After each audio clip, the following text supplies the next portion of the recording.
degree সিদিনা আমি কিছু আলোচনা কৰিছিলোঁ এটা নিয়মত হয়নে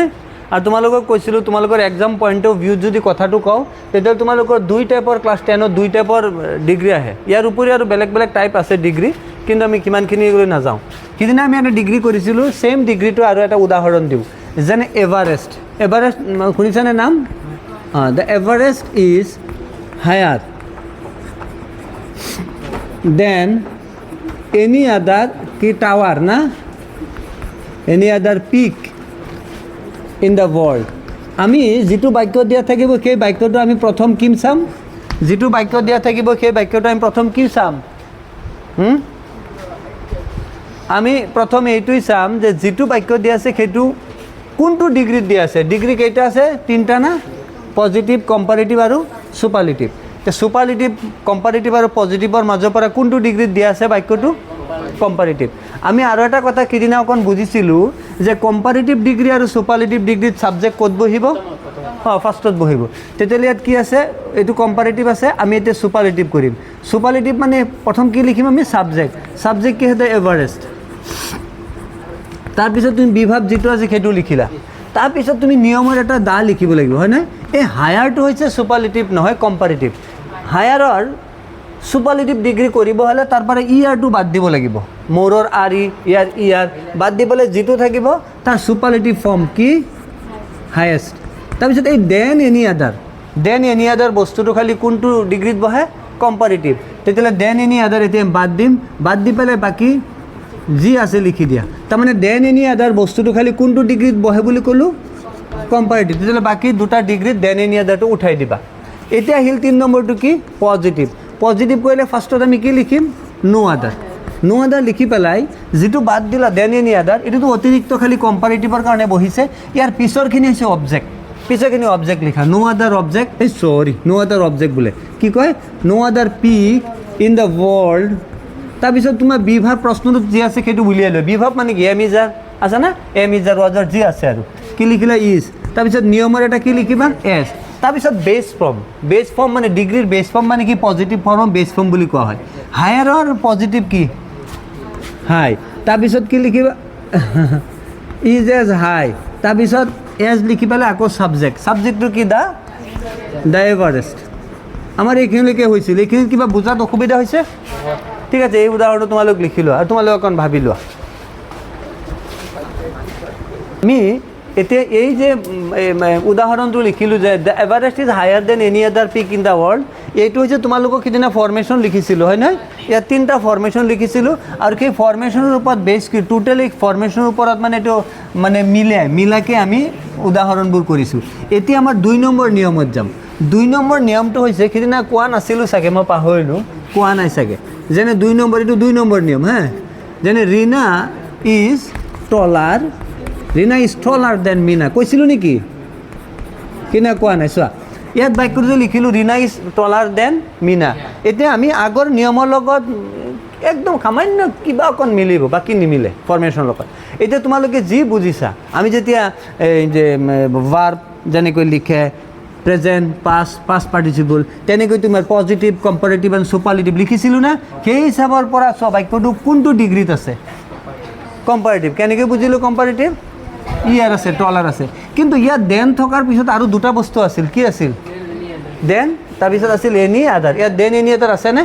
তাৰমানে ইয়াত কম্পেয়াৰ হৈছে দুইজনৰ মাজত কাৰ মাজত ৰীনা আৰু মিনাৰ মাজত যেতিয়া দুটাতকৈ বেছি হয় যেতিয়া দুটাতকৈ বেছি বস্তুৰ মাজত কথাৰ মাজত মানুহৰ মাজত যদি কিবা কম্পেয়াৰ কৰে তেতিয়া তুমি ডিগ্ৰী 3টা কৰিব লাগিব মানে পজিটিভো হ'ব বুজিবা ভালকৈ পজিটিভো হ'ব কম্পাৰেটিভ হ'ব সুপাৰলেটিভ হ'ব কিন্তু যেতিয়া দেখা যাব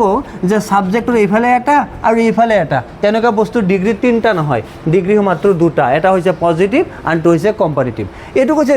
Rina is taller than Meena মানে ৰীনা মিনাতকৈ ওখ তাৰমানে কি বুজাইছে গীতাতকৈ চাপৰ হ'ব পাৰে হয়নে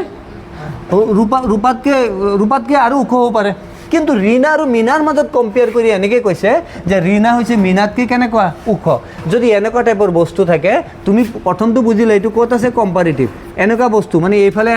এটা যদি থাকে মাত্ৰ ছিংগুল এইফালে এটা ছিংগুল তাৰমানে 2টা বস্তু যদি থাকে তেতিয়া তেনেকুৱা বস্তুৰ কি নহ'ব সুপাৰলেটিভ ডিগ্ৰী নহ'ব এটা পজিটিভ হ'ব আনটো হৈছে কম্পাৰেটিভ আৰু ইজি ৰাস্তা যদি কওঁ যদি মাত্ৰ দুটাই থাকে তুমি এটা কাম কৰিবা লাষ্টটো ফাৰ্ষ্টত লৈ ফাৰ্ষ্টটো লাষ্টত লৈ যাবা বাছ ইয়াত কি ৰীণা আছিল এতিয়া কি লিখিলোঁ মিনা মিনা কোনটো লাষ্টটো নহয়নে এইটো ফাৰ্ষ্টত লৈ আহিলা নো আদাৰ বহিছিল আগত পজিটিভ ডিগ্ৰীত কি বহিছিল নো আদাৰ ইয়াত নো আদাৰ নবহে মিনা মিনাৰ পিছত বিভাৱ যিটো আছে সেইটো বহাই দিলা তাৰ লগত এটা নট দিব লাগিব মিনা ইজ নট তাৰপিছত নিয়মৰ এটা কি লিখিবা এছ এই টলাৰৰ পজিটিভ ফৰ্ম কি টল তাৰপিছত কি লিখিবা এছ তাৰপিছত তুমি লিখিবা ছাবজেক্টটো কি আছিল ৰীণা মই আৰু দুটা উদাহৰণ দিলে আৰু তোমালোকৰ বেছি ক্লিয়াৰ হ'ব ছাপ'জ ৰাজু ইজ